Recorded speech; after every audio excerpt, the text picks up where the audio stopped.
This is the Horse Radio Network.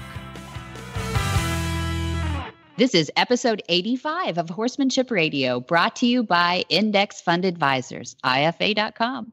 Horsemanship Radio is a part of the family of the Horse Radio Network, and our two guests today hail from different continents altogether, one from Brazil and one from the wine country of California.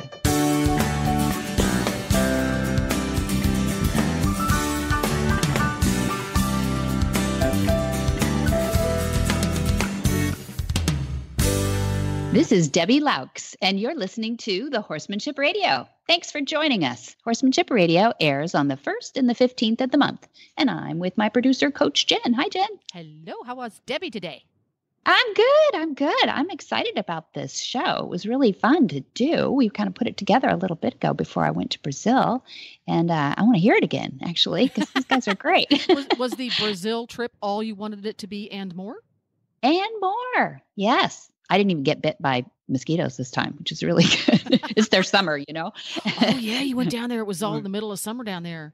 Oh, hot and sticky. It was good, but it was really fun. I mean, do I have stories? Well, I'll have to talk about those too. But I wanted to hear about Nigel. He's been up to some stuff in the Facebook these days. I wanted to hear what's going on with Nigel. He was making some headlines. We went headlines. Yeah. Some headlines. We took Scooter and Nigel both out to the Florida Horse Park recently. Yeah. This is and that's the first time they traveled together somewhere. All right. Yeah. And neither Nigel nor Scooter are good travelers or good loaders. Yeah. We were working on that, weren't we? Working on that. And both have made great improvements, particularly when it comes to loading. Scooter just flies right up onto the horse trailer now. He's got it figured out. Backing out is still stressful for him, but he really tries hard to be obedient. But you can tell he's a little bit freaked out. You know, he kind of shakes and shivers. But we loaded up. We got there safely, and we rode around. And if you want to hear about those adventures, we talked about that a lot on the Horses in the Morning show. It was funny. Yeah. Yeah. We were parked next to some really wild and crazy folk who spent a lot of time galloping madly about. But overall, the ride was highly successful. We had a great time. Mm-hmm. And to load up and go home, I thought I'd be really clever and say, let's put Scooter on first because we know he loads really well. Right. And that way, because Nigel can't get more than 6 inches from Scooter if they're together. Nigel is is that right? Scooter, not so much, but Nigel's really attached. That way, Nigel will really want to get in the horse trailer. I've got this. Makes good sense, yeah. So we put Scooter on, and Scooter's standing in the horse trailer. And I go to put Nigel on, and Nigel kind of gave me the big eyeballs, but he said, okay, you say go in, so I'm going to go in. And he diligently takes steps right up into the trailer and gets his front hooves just inside the horse trailer. And you could tell he had a flashback. And just reared straight up in the air and whacked his head on the roof of the Forgot about that. Yeah, on the edge of the horse trailer, right there at the edge of the roof.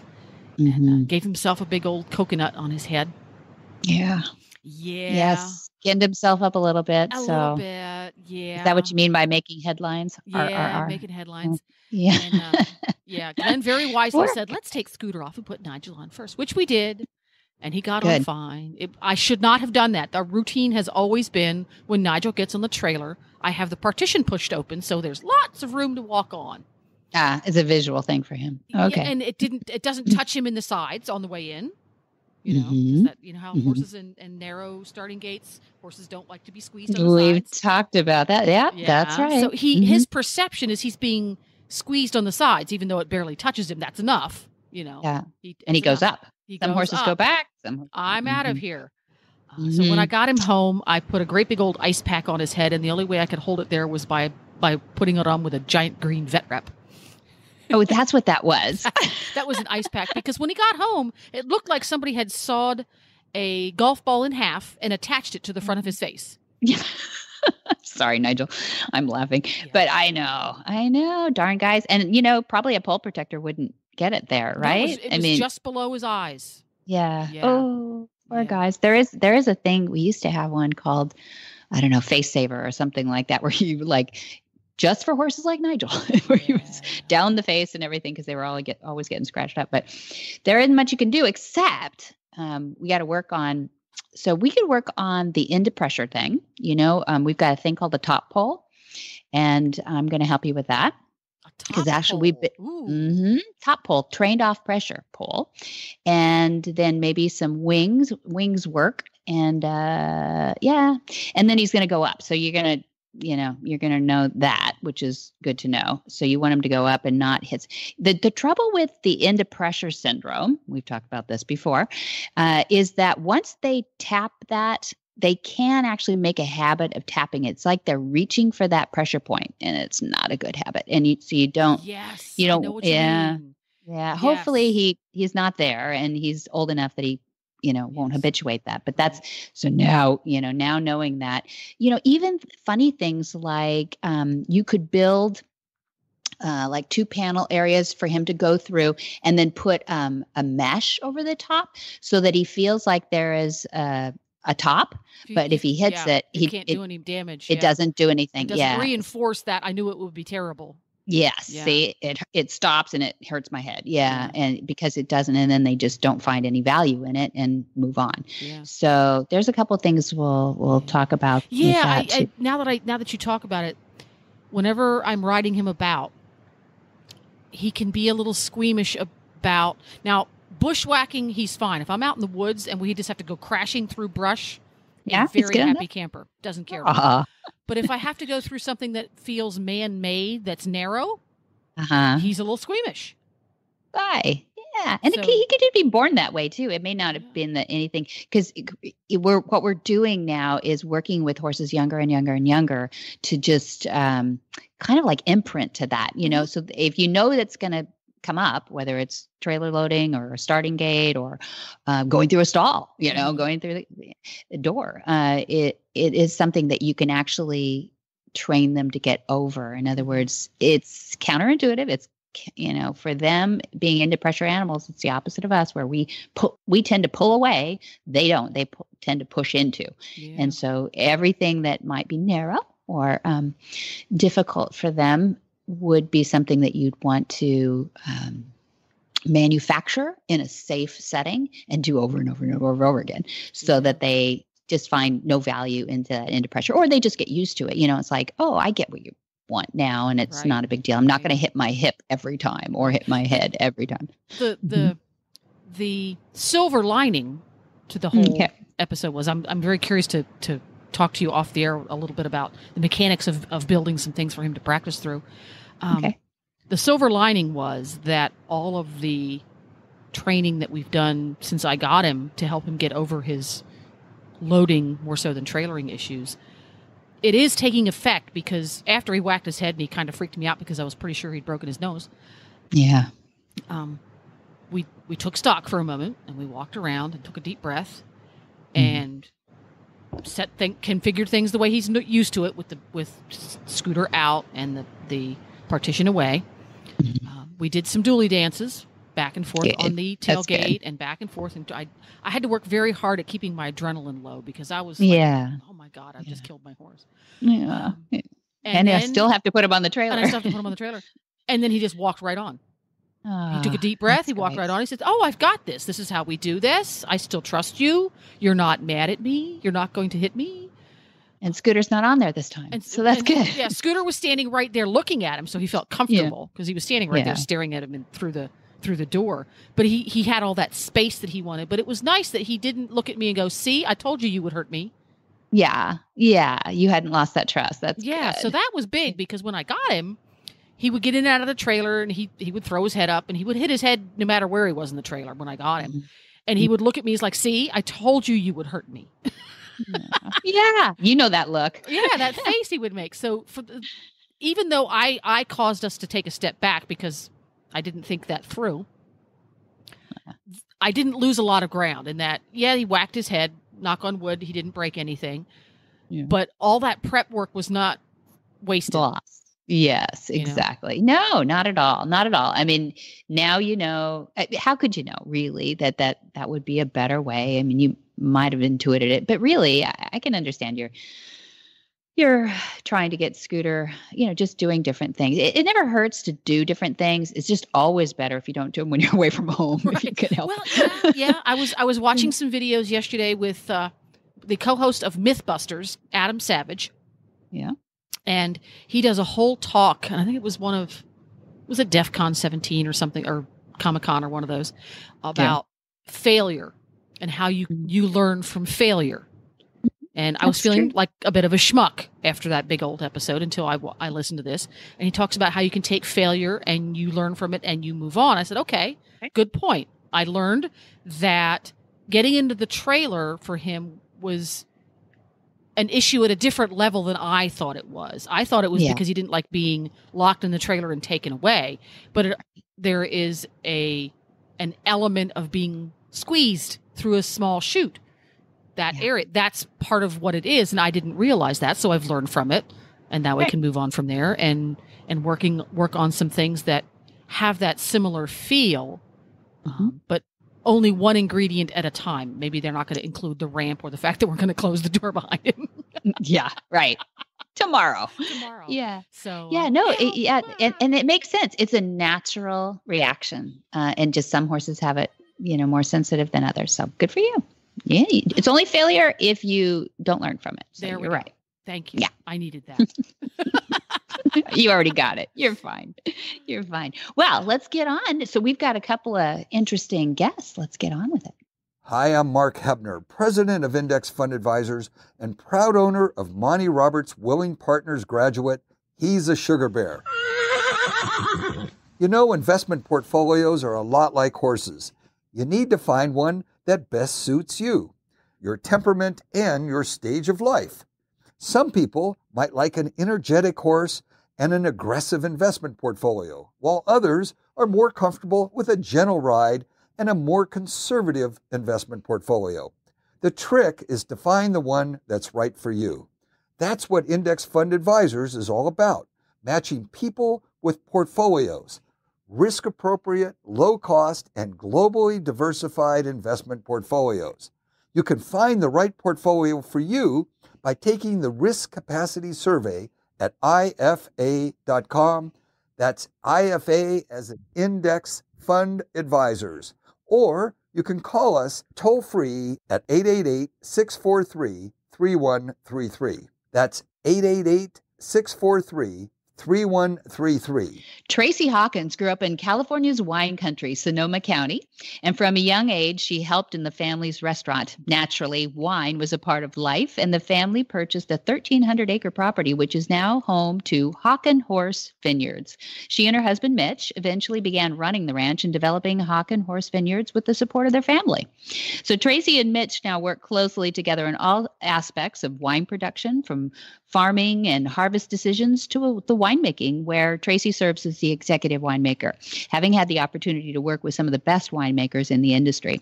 Tracey also enjoys competing in amateur rodeo and gymkhana events, as do her kids. And Mitch and Tracey have 3 children whom they raise in close relationship to the land and the family business that they love. Well, welcome, Tracey Hawkins. We're so pleased to have you on. You have a storied career in the wine industry, but I know a little bit about your background in horses, which is why we have you on today. How are you? I'm great. Thanks, Debbie. Yes, you do. And I remember you coming out to the ranch years ago with your dad and the honor of meeting him and the fun we had with your crew out there. Oh, that's nice. I thought you were going to say the honor of meeting Shy Boy, but that too, right? That too. And we still have his picture up on our wall at our big family home on the ranch. Oh, do you? You have a beautiful place out there. Yeah, just to give a little background between Tracey and Monty and your husband Mitch and me and Lake County. A few years ago, we were brought in by the school district, actually specifically some teachers who said, help, we want to tell kids that, violence is never the answer, and some great messages that Shy Boy has certainly taught us, as well as a lot of the horses. And Tracey and her husband Mitch kindly put us up, didn't you? It was so fun to have your group, and we just fortunately had a beautiful facility that came with our property. That's not even why we bought it, but yes, we had the group of teachers there and your dad and your crew a couple of times. It's beautiful. And so this is in Northern Cal. So as we said, Tracey grew up in Sonoma County, and you could go to Napa and be a tourist, but this is not where Tracey and Mitch live. It's up in the hills a little bit too, and with beautiful log home, and you had a barn out there. So is that what got you into horses? Well, I always loved horses. When I was really little, my parents bought a farm that came with 13 Shetland ponies, and I think I got the bug. I used to just get on and sit on their back, and no saddle. We didn't exactly ride. They were just more like a big dog to us, I think. And so I always had it, and I always loved it. And then when we bought the ranch, my stepdad, David Boyce, purchased the ranch in the early 80s. It came with a couple of horses, and I was so excited it was going to be my opportunity. And I did. I started learning to ride. I took some lessons, and fast forward when the kids came into our lives, it was just such a great family thing to do, is have horses on the property. And they really bring our ranch to life. When you're farming, and we're farming a specific crop, being wine grapes, it's intense. It's a lot of work. There's a lot going on. So to bring in the horses and have that outlet, it just beautified everything for us. It made our lives feel just so enriched, and we love it. And we still ride. And you still ride. Do you ride all together? Does Mitch get up on a horse too? Mitch will do a trail ride with us, but the girls and I, since I think that when we met you, the kids were pretty little and they were kind of trail riding. I think Nina was still at that stage where she'd sit on the saddle in front of me and just hold on to the horn while I did a trail ride. But they're both rodeo champions now. I can't believe it. I mean, I can't even believe they're big enough to be rodeo champions, but so they're doing gymkhana and amateur rodeo, right? Or they exactly. They do 4 events. They do barrel racing, pole bending, goat tying, and cutting. And they're all doing really great. Little Francesca, she's 15 now, and she's going to state finals in cutting. And Nina is 12, and she's very close. We've got a couple more rodeos, and we'll see if she's getting ready to go to state finals in pole bending. And I won my first belt buckle last year, so I'm pretty excited. And what was that in? That was for a 10-week rodeo series where every Friday night you show up with your horse and you compete in 3 events: pole bending, barrel racing, and goat tying, which I compete in against a group of women called 18 and over. And so at 52, I was pretty excited to win the belt buckle. But first prize beat out was a some saddle. Youngsters. Oh, okay. I did.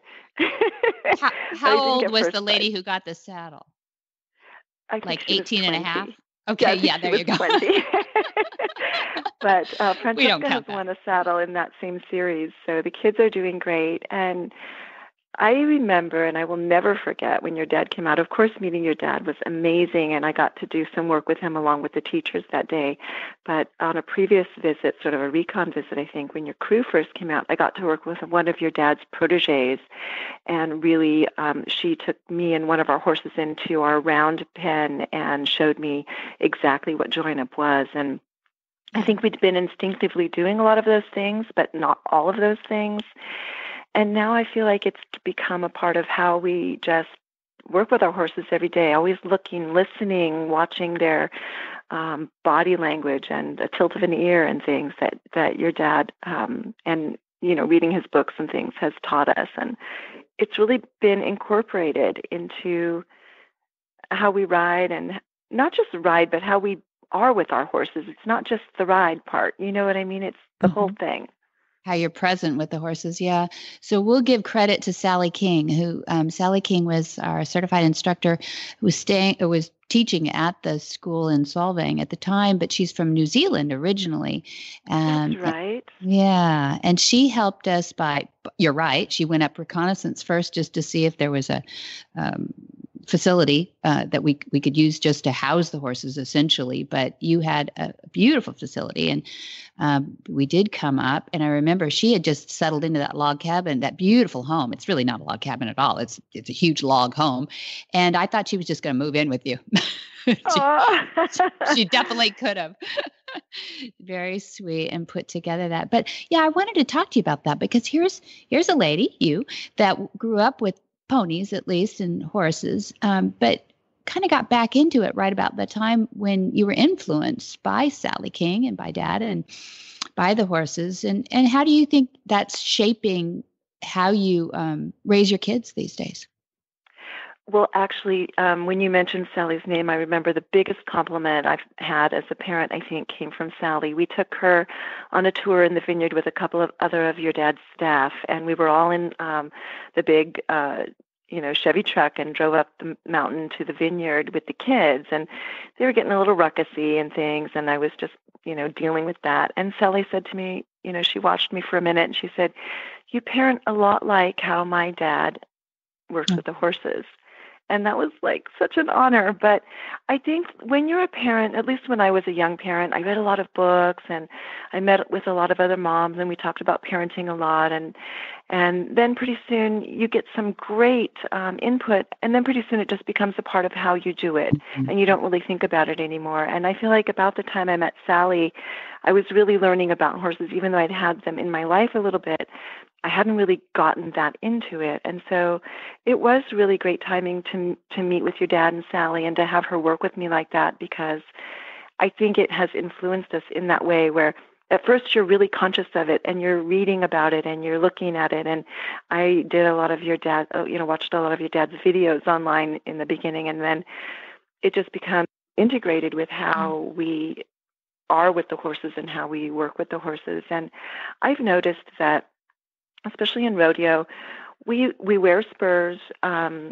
We don't usually have a crop, but the girls will sometimes have a little popper, what we call a popper. It's a rope crop, but they don't use it on the horse. There's one horse that's kind of slow and lazy, and so my daughter will just pick it up. And when she sees it, she just kind of sees it. And other than that, it hangs off the horn of the saddle. But we don't do a lot of kicking. We don't do a lot of the horses really seem to love it. They like us. They like working. And some of the old guys, one of the things that I wish I would talk with your dad about is like, at least some of the old cowboys around here, they say like the horse is working towards release of pressure, and I agree with that.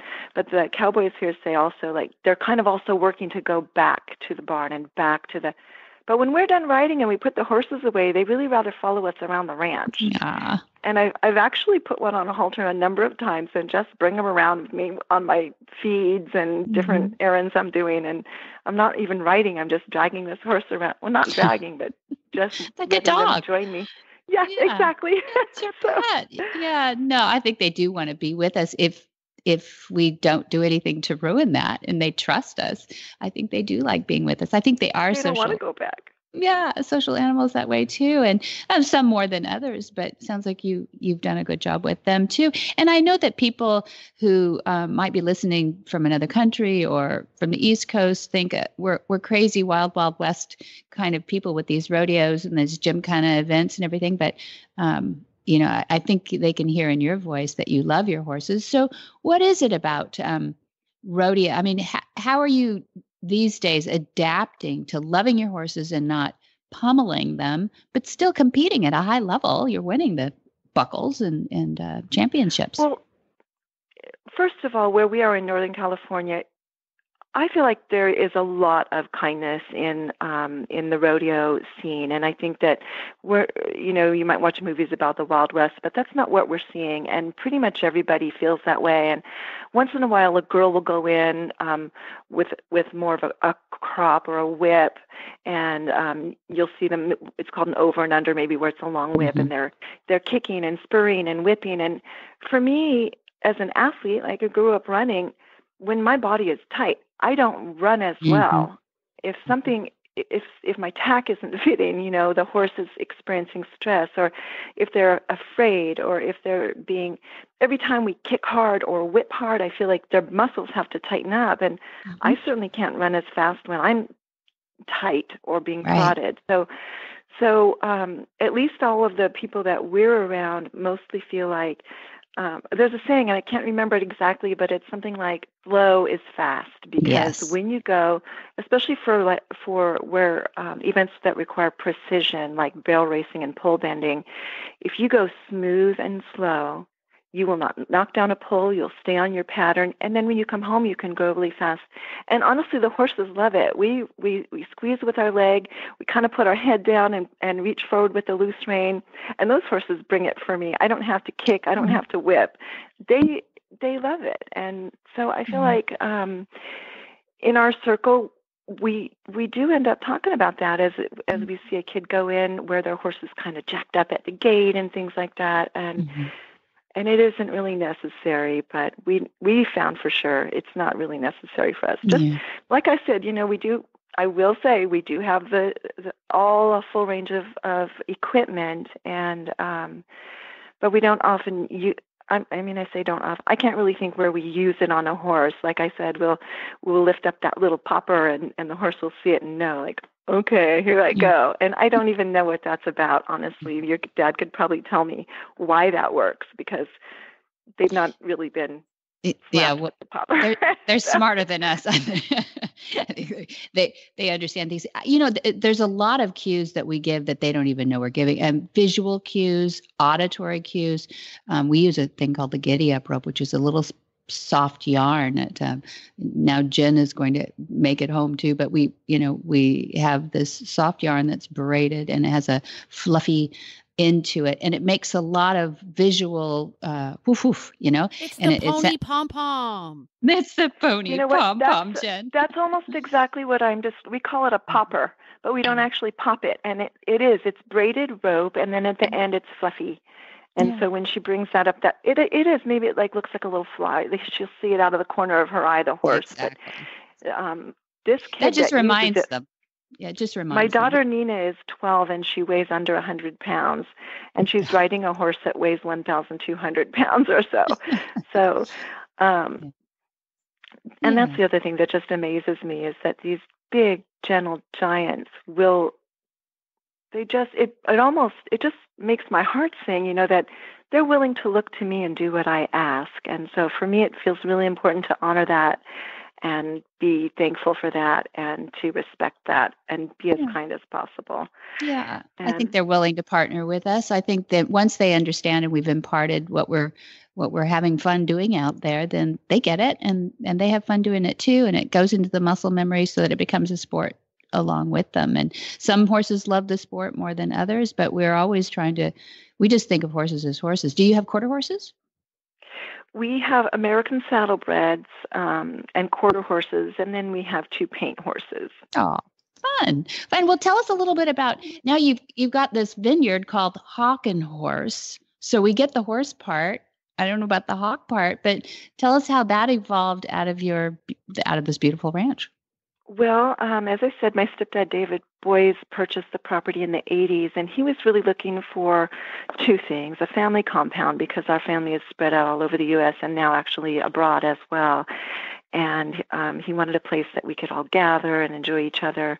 And he'd always dreamed of having a vineyard. So when we saw this property, it had everything beautiful for a vineyard, especially for Bordeaux-style wines like Cabernet Sauvignon. So we were beginning to make plans for this, and you're thinking, well, what do you name a vineyard? And at that time, everything Tuscany was really popular in Northern California, and there was a lot of Italian influence here. And of course, there's always been a French influence in the wine industry, but we really wanted to be something that was authentic to our place. And it was actually my oldest daughter, Autumn, who was about 8 or 10 at the time. And our ranch had been an old equestrian facility way before we bought it.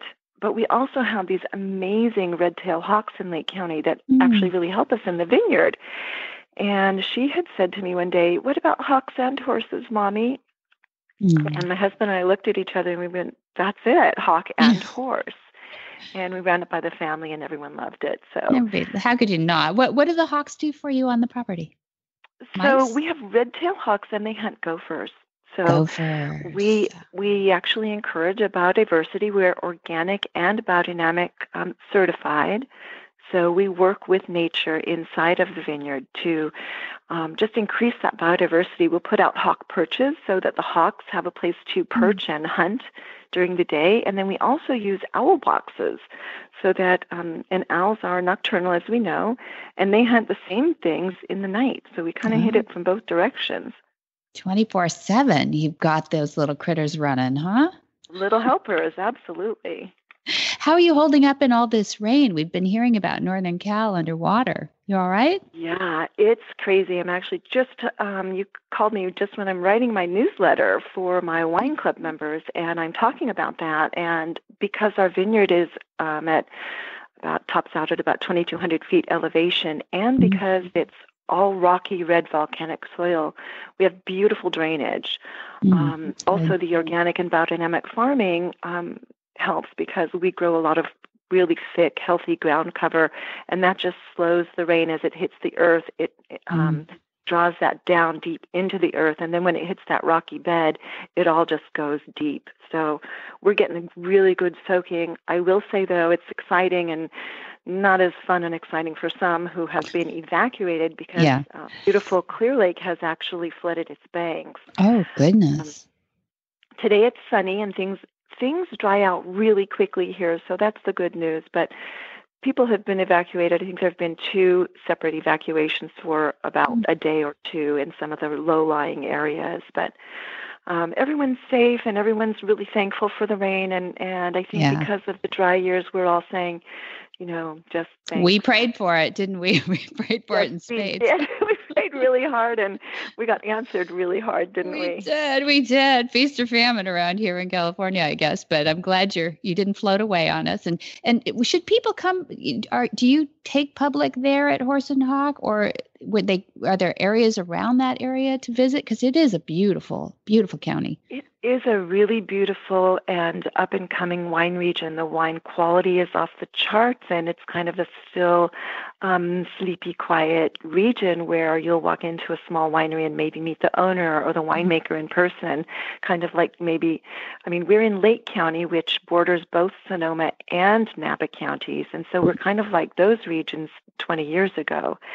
So we are open to the public by appointment, so they would have to call, text, or email to make that appointment. But if we are unavailable or if we're booked up for tours on any given day, we direct people to our neighbors, and we have some amazing and really wonderful wineries to visit in Lake County, some that operate as full-on ranches, where there are cattle and horses like what we do, but, just slightly different, many different varietals. We specialize in red wines, and there are a number of wineries that specialize in white wines. There's actually a champagne house.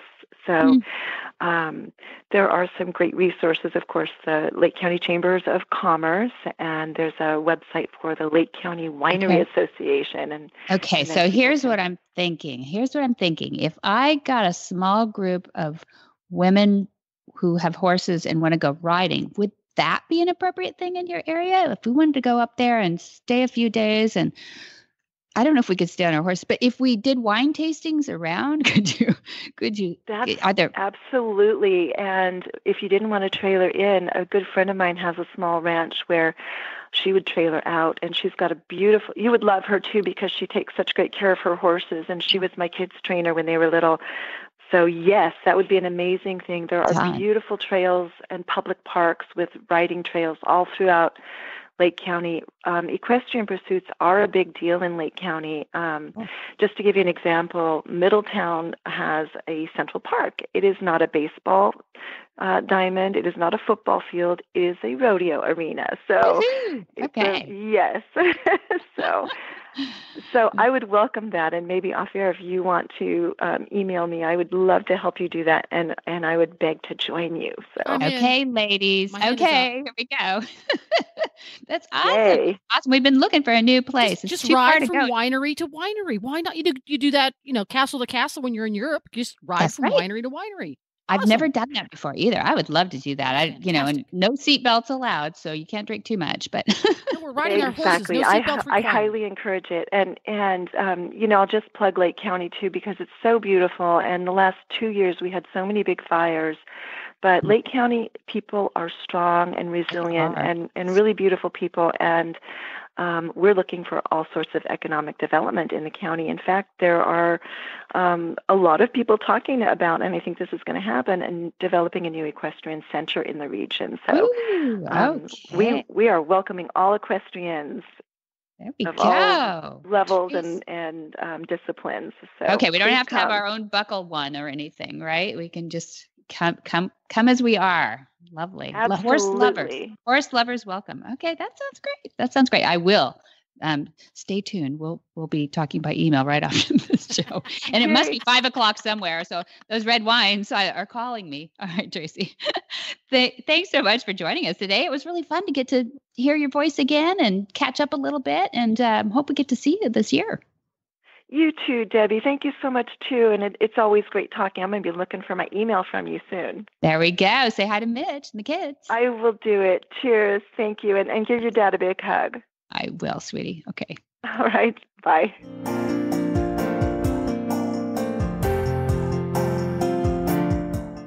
Your horse is your partner in sport, in leisure, and just in life. To keep him at his peak performance and optimal health, a solid nutritional foundation is key. Ideally, horses are able to graze fresh, growing grasses, which most closely mimic their natural diet. But that may not always be possible, and we may need to supply some of those missing ingredients in today's diets and provide more functional foods. One component of a horse's diet that is often underfed are omega-3 fatty acids. While more prevalent in fresh forages, harvested forages are lower in omega-3 fatty acids due to their more advanced maturity. Obviously, grasses and legumes have to grow to a sufficient height in order to be harvested, while foraging patterns of horses show great preference for shorter, less mature plants. That's why modern horsemen and horsewomen trust Omega Horseshine to provide a powerful, bountiful source of omega-3 fatty acids for their equine partners. Look for Omega Horseshine from Omega Fields at your local tack and feed supplier, or you can find them online at omegafields.com. Miguel Lupiano was born in Belo Horizonte, Brazil, and today he lives in Brasilia, Brazil's capital. He started dealing with horses when he was a child in his grandfather's farm. He became a professional horse trainer at the age of 17, and since then, it's been more than 30 years working with all breeds of horses. Now, Miguel became the first Latin American Monty Roberts certified instructor in April of 2015. Miguel's location right in the center of Brazil allows him to travel throughout the country now, South and Central America as well. And he gives courses, clinics, he does horse training, lectures, presentations, and demonstrations. So I'm here with Miguel Lupiano. And I'm going to bring him in a second, but I just wanted to give a little background. Miguel is, what year were you certified, Miguel? I was in April 2015. April 2015. So you hear that beautiful Portuguese accent that he's got, but he has learned his English and learned his lessons well and graduated now as, we call it, it's a master's in horsemanship, because to know everything enough to be graduated as a Monty Roberts certified instructor is quite an education. It's true. Yeah. It's true. And it's very nice to know and know new things in the horse business.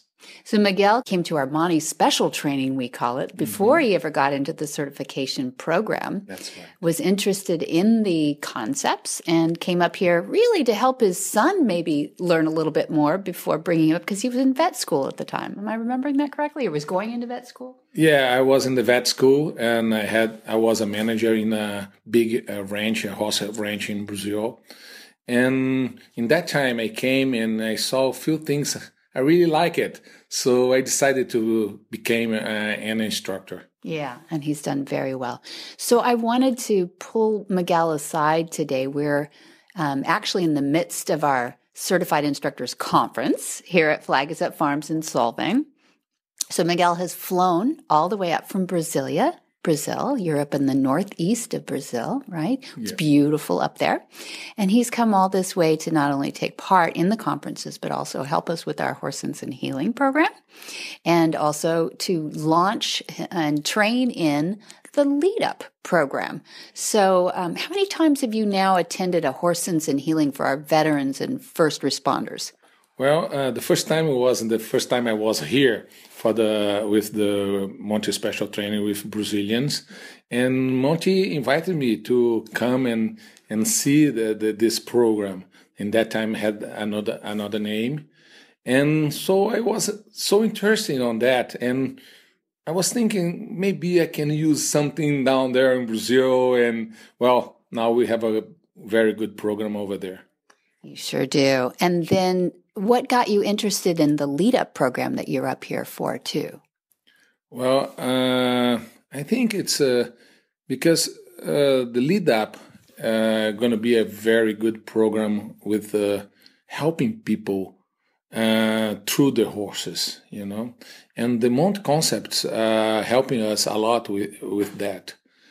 And probably if we be together with Lead Up and our program in Brazil, we can develop more that thing and learn more about those things and can help those kids or the police officers can pass through some traumas they have. Oh, nice. So you're talking a lot about the human-to-human elements of the equestrian training programs that you're involved in. Did you originally get into the certification process because you wanted to work with people? No, it's funny because I was a horseman. I work with horses all my life, and be sure I don't like much people. So everything changed, and now I work more with people than with horses. But I think it's a good thing.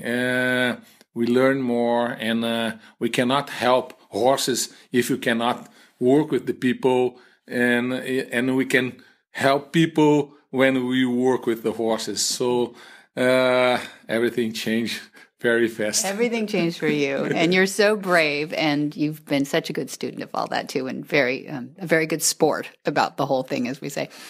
One thing that I think has been fascinating when I'm fortunate enough to go down to Brazil and meet y'all is that there are so few women in the industry. It's almost like the time, it's day and night here. So we have so many women in the business, hardly any men. And then you go down to South America and it's like not only did the calendar change from summer to winter, but the women changed to men down there. It's all men in the business. And I was fascinated. At first I thought, too bad, because I think there's a lot of very talented women that would love to be in the industry, but because of traditional reasons and maybe heritage, that you didn't have women involved. But actually, it started to make sense to me when I saw how strong that you had to be to work in the traditional methods. But that leaves opportunity for women then, doesn't it? So what are you seeing change in Brazil, at least in your experience with your courses? Yes. The first time I came to the United States, I was living in Minnesota, and I took some classes in Minnesota University. And the first time I went inside the class, only women there. I said, I think I'm in the wrong place because I came from Brazil and all business there is men. So I think I was wrong with the class I took, but was right. And you're right. In Brazil, I think it's all Latin America. It's when the people work with traditional ways. You have to be tough. You have to be strong, and the women they cannot have chance to lead with that kind of methods. So now we start doing classes in Brazil, clinics, and teach the people how to use the methods and more safely things, more easy. And I'm looking the women came more for the classes, and everything changed because the beginning there's a few, 1, 2, 3, or less than that, some kind of vet student or something. Veterinarians. Yeah, and a veterinary student. But then my last intro course over there, we had 4 women and 1 man. So Crazy. it's a big change. And now I can see in all the clinics, I have average 12 to 15 people in the classes. It's 50-50. and it's nice because they have opportunity to start the horse because they love horses. And well, it's all my time I know the women, they have more sensibility to work with the animals. And now they have opportunity with this Monty Roberts methods, the join up and everything, to start the horse and start all training since the beginning until the end. And the women there, they love to do that, and they change a lot. Change a lot. And you are going to be at the forefront of changing the way that the industry is probably going to look 20 years from now, which is great because I think for horses, that's a good thing, don't you? It is. It is a good thing, and more people involved on that. And sometimes it's like here in the United States, the men, they have to work with the crops or the cattle, and the wife doesn't have nothing to do at the farm, so it's not good for them. And I think it's a good idea to start to work with the horses, and going to be good for the horses, going to be good for the horse business and training and everything. Good. I love it that I get to meet you, and that I get to meet somebody who is a change agent down in South America and specifically Brazil, but I bet it'll seep into some other borders as well. So tell us a little bit about working with the kids. How did you get involved with working with the kids in your programs? Well, we have a program there. We call it Galope da Esperança. It means, let's say, if I can translate that, it's Gallop of Hope. And we work more with violent people came from some domestic violence. And with a friend, Sonia, it's a girl, and she was here. I met her here, one of those Monte Special Training for Brazilians. So we trying to do something in the beginning. And I told her about this Horse Sense and Healing program and said, well, maybe we can use with the kids. So we be in touch with those kind of shelters over there and just start thinking. And we use methods, and we have some nice people work with us over there, psychologists, care people. And the people, the kids, they change a lot. I don't know what happened. I'm not a specialist on that, but you can see the kids, they change, they think a little bit more. We had an experience, one kid had 14 years old, and the second, I think was in our second session with the join up things. And he came to us and said, you know something? Today I learned how to control my anger. And think about that. One kid with 14 years old, he cannot control his anger. It's so much. And with the horse and with this program, he could. So, for me, was so fantastic. And I think it's a big motivation to continue this work and continue this program down there. Oh, I hope so too. Did he become, this boy in particular, did he become attached to a particular horse, or what opened up his heart?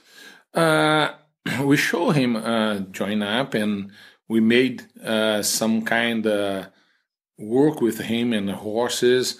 I was because they are small, I had to be with them in the round pen. And he knows he can control a big animal, 500-600 pounds, and don't do nothing to scare or to hurt that animal. And he saw that animal was more afraid about him than him about the animal. So that thing, I think, changed a lot of things in his mind. And now he works with us. He is a volunteer guy. Everywhere we go in the Northeast, he is there and talk with everybody and help us with everything. And yes, I think he said the last time for me, I will be a good man. I said, Yeah, I hope so. That's fantastic. Are you committing to be a good man? Yeah, that's a good thing. If they start thinking they can make some change, I think that's the key of the successful or resocialization or whatever what the people call, but to be a good citizen, good person. That's, I think, it's the most important thing. Fantastic. So that's what horses, and that's what Miguel Lupiano does for a living. So what is the future for this? What is your future? Well, the thing's going so fast. Sometimes I'm scared about that. And now we have some police officers work with us. And the idea is to put those kids with the policemen together. And because in Brazil we have some kind of violence between those, and because they are afraid for each other. And I hope with the police come to our program, gonna help us. And we have a public space facility in those police cavalry to work with those kids. And I think it's going to be very good in the future because, let's say, both sides, they don't gonna have a future enemy. And so this is the children and the police are at odds. Well, this is systemic in our country as well, and I bet we don't have an exclusive on it either. Yes, because it's too much violence around. And I think if they start thinking about it's a human being for the other side, they have family, they have kids, and the kids have family too. And if they start thinking more about who is the other side, that other people couldn't be so bad like they think they are. And have a better relationship and we can think a little bit more with violence and take all the violence out of both sides of lives. Yeah, it is an education. And we say senseless violence all the time, but that presumes that you've thought about it. And I think sometimes these things are just an educational process and a meeting of minds. So thank you for doing everything that you're doing to introduce them, to introduce horses into the lives of women and children and other men down there as well. And good luck with growing the concepts down there. And thank you for your work you're doing up here as well. Well, thank you, because if I wasn't here, if I didn't came here, I cannot learn so much about that. Yeah. Thank you. Whisper the language of the herd.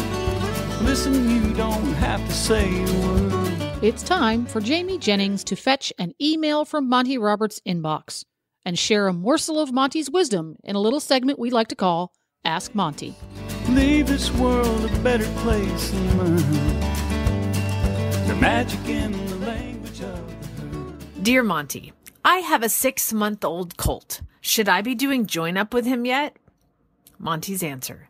The process of establishing a relationship with your foal through join-up should begin once your foal has been successfully weaned and no longer calls out for his mother.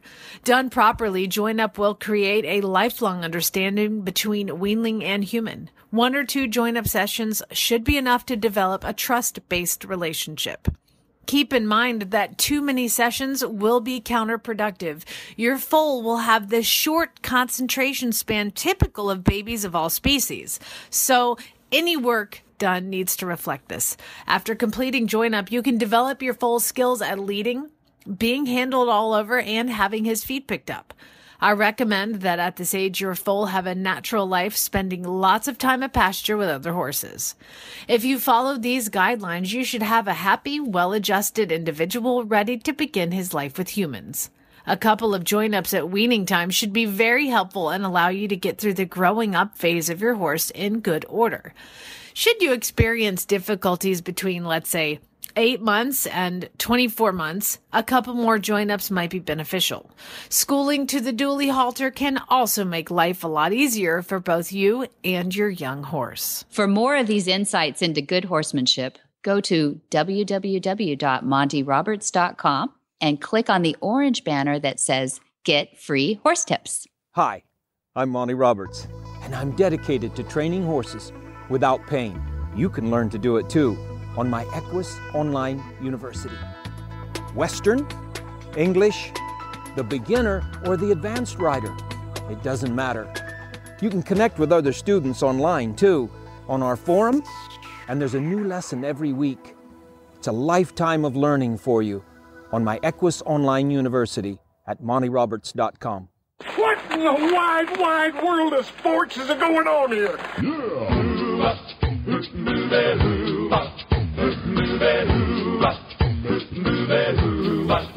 Where in the world is Monty Roberts? Monty is looking forward to meeting some new friends, two-legged and four-legged, in Germany, April 7th, April 9th, April 20th, and April 22nd. He will be all over Germany and in between. And then April 30th, he is in Hungary. He's going to be doing a demonstration in Kaposvár. I'm sure I said that wrong, but there it is. And it's where he's been before. It's a wonderful venue. Then May 13th, he is back in California for a Night of Inspiration. And we do those a couple of times a year, and they are so much fun. In fact, people are already writing us and saying it's time to come back. So and then July 10 through 21, Gentling Wild Horses course, the famous now Gentling Wild Horses course. We've got some new horses coming in from another area too, which will be fun. And then yeah, I know. It's fun. I love to see all the little guys coming in, all rough and messy. And July 31st to August 1st is Monty's special training in California. And the Monty special training this year, too, we're going to have a bunch of Brazilians coming up because when we were down there in Brazil a few weeks ago, we got lots of people saying, see you in August, see you in August. So that'll be really fun, too. Multinational. Yeah. Always is. It's awesome. Really fun. And you can find out this and so much more at the website, which is montyroberts.com. Or you can speak with a real, live, helpful human being out there at Flag Is Up Farms in California. And the phone number there is 805-688-6288. And for details about today's show, you can go to the website of horsemanshipradio.com, where we will have links, pictures, and more information about our guests today.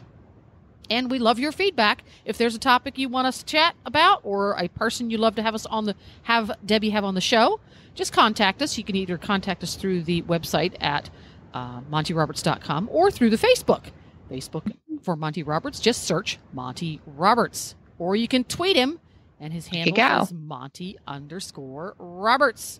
Got you covered. Got it covered. That's right. And don't ever miss an episode. Download the Horse Radio Network app for your phone, either an Android or a iPhone.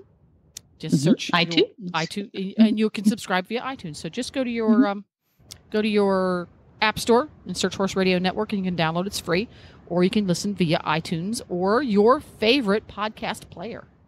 Yeah, there you go. And many thanks to our sponsors, too. IFA.com, Omega Fields, and Monty's Equus Online University. That's how Kate found out about us. And be sure to visit all the other great shows, too, on the Horse Radio Network at www.horseradionetwork.com.